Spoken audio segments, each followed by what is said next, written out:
Bismillahirrahmanirrahim. Assalamualaikum warahmatullahi wabarakatuh. Sahabat yang beriman, dikisahkan dalam suatu riwayat Yazid Ar-Roksi meriwayatkan dari Anas bin Malik. Suatu ketika Jibril datang menemui Rasulullah SAW di waktu yang tidak biasa. Bahkan raut wajah Jibril pun terlihat berbeda dari biasa. Melihat perbedaan dari malaikat Jibril ini, Rasulullah SAW lantas bertanya, "Mengapa aku melihat raut wajahmu berbeda?"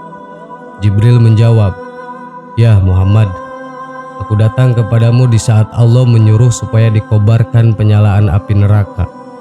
Maka tidak layak bagi orang yang mengetahui bahwa neraka jahanam itu benar, siksa kubur itu benar, dan siksa Allah itu terbesar untuk bersuka-suka sebelum ia merasa aman daripadanya." "Ya Jibril, jelaskan padaku gambaran neraka jahanam itu," tanya Rasulullah SAW. Ketika Allah menciptakan jahanam, maka dinyalakan apinya selama 1000 tahun sehingga merah. Kemudian dilanjutkan 1000 tahun sehingga putih. Kemudian 1000 tahun sehingga hitam. Lalu menjadi hitam gelap, tidak pernah padam nyala dan baraknya. Demi Allah, andaikan terbuka sebesar lubang jarum, niscaya akan dapat membakar semua penduduk dunia karena panasnya. Demi Allah, andai satu baju ahli neraka itu digantung di antara langit dan bumi, niscaya akan mati penduduk bumi karena panas dan bau busuknya yang tak tertahankan.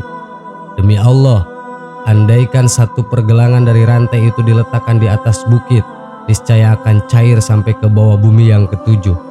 Demi Allah, andaikan seorang di ujung barat tersiksa, niscaya akan terbakar orang-orang yang di ujung timur karena sangat panasnya jahanam itu sangat dalam. Perhiasannya besi dan minumannya air panas bercampur nanah, dan pakaiannya adalah potongan-potongan api. Api neraka itu ada 7 pintu, jarak antara pintu sejauh 70 tahun, dan tiap pintu panasnya 70 kali dari pintu yang lain. Nabi Muhammad SAW meminta Jibril untuk menjelaskan satu persatu mengenai pintu-pintu neraka tersebut. Jibril lalu menjelaskan apa yang diminta oleh Rasulullah SAW. Pintu pertama dinamakan Hawiyah, artinya jurang, yang diperuntukkan bagi kaum munafik dan kafir. Hal ini sebagaimana arti dari firman Allah, maka tempat kembalinya adalah neraka Hawiyah. Quran Surat Al-Qari'ah ayat 9. Pintu kedua dinamakan Jahim, yang diperuntukkan bagi kaum musyrikin. Hal ini sebagaimana arti firman Allah ini, dan diperlihatkan dengan jelas neraka Jahim kepada orang-orang yang sesat. Quran Surat Asy-Syu'ara ayat 91.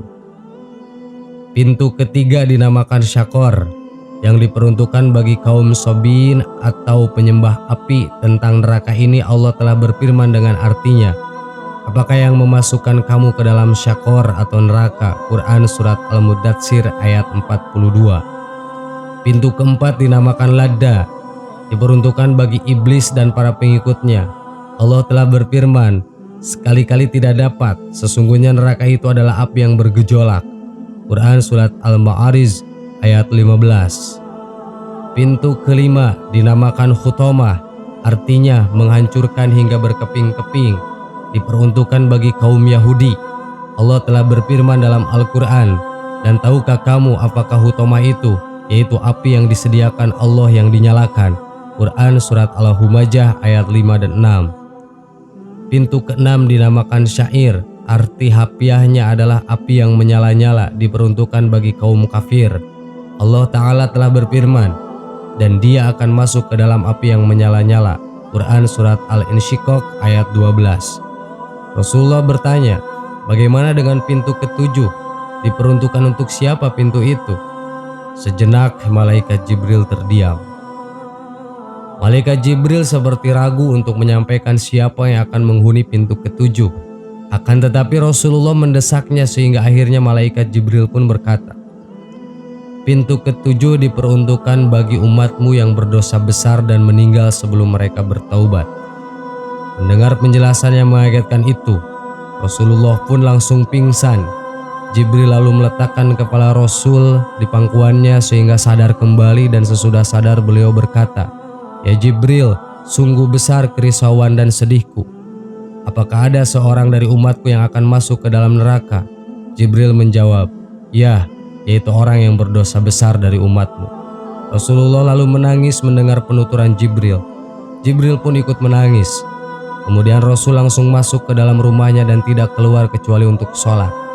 Setelah kejadian itu, beliau tidak berbicara dengan siapapun selama beberapa hari. Dan ketika sholat, beliau pun menangis dengan tangisan yang sangat memilukan. Sahabat yang beriman, demikianlah pintu-pintu neraka yang Allah ciptakan. Semoga kita dijauhkan dan bisa bertaubat kepada Allah sebelum ajal menjemput kita. Amin. Wallahu a'lam. Wassalamualaikum warahmatullahi wabarakatuh.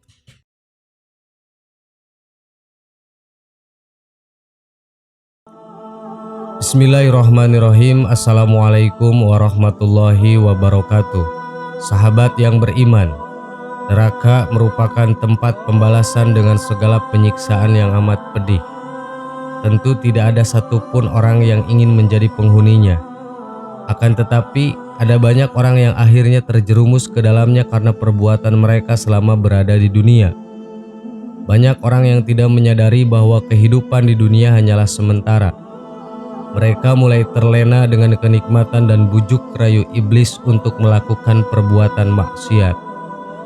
Padahal akhirat menjadi kehidupan yang sebenarnya bagi semua makhluk.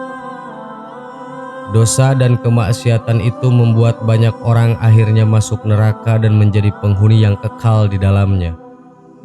Bahkan ada di antara mereka yang tidak akan pernah keluar dari dalamnya dan tidak akan pernah mati. Siapa mereka? Berikut informasi selengkapnya.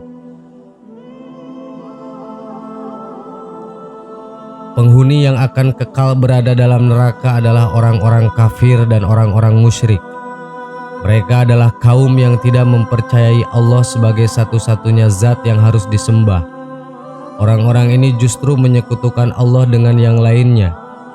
Allah Subhanahu wa Ta'ala berfirman, "Dan orang-orang yang mendustakan ayat-ayat Kami dan menyombongkan diri, mereka itu penghuni-huni neraka, mereka kekal di dalamnya."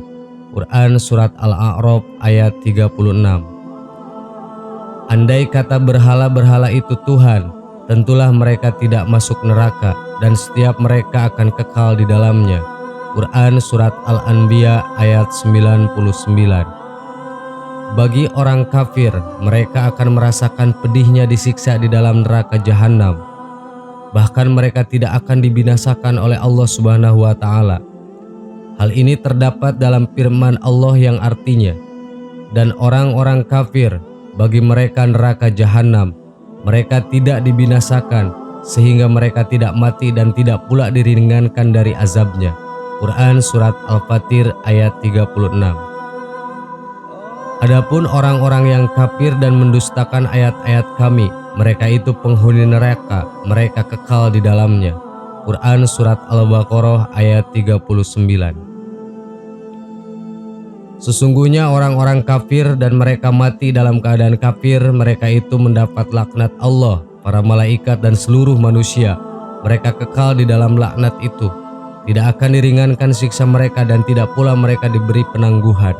Quran Surat Al-Baqarah ayat 161-162. Tidakkah mereka orang-orang munafik yang mengetahui bahwa orang menentang Allah dan Rasul-Nya, maka sesungguhnya neraka jahanamlah baginya, ia kekal di dalamnya, itu adalah kehinaan yang besar. Quran Surat At-Taubah ayat 63. Tidaklah pantas orang-orang musyrik itu memakmurkan masjid-masjid Allah, sedang mereka mengakui bahwa mereka sendiri kafir. Itulah orang-orang yang sia-sia pekerjaannya dan mereka kekal di dalam neraka. Quran Surat At-Taubah ayat 17. Karena mereka akan kekal di dalamnya, Allah Subhanahu wa Ta'ala melukiskan siksaan neraka sebagai siksaan yang abadi, yang tidak akan ada akhirnya dan akan berlangsung selamanya. Mereka ingin keluar dari neraka, padahal mereka sekali-kali tidak dapat keluar dari sana, dan mereka memperoleh azab yang kekal. Quran Surat Al-Maidah ayat 37. Kemudian dikatakan kepada orang-orang yang lalim atau musyrik itu, rasakanlah olehmu siksaan yang kekal. Kamu tidak diberi balasan melainkan dengan apa yang telah kamu kerjakan. Quran Surat Yunus ayat 52. Sahabat yang beriman, demikianlah informasi mengenai kaum yang akan kekal di dalam neraka. Ternyata mereka terdiri dari kaum kafir dan musyrik yang senantiasa mendustakan ajaran dan perintah Allah Subhanahu wa Ta'ala. Maka neraka menjadi tempat yang pantas mereka huni.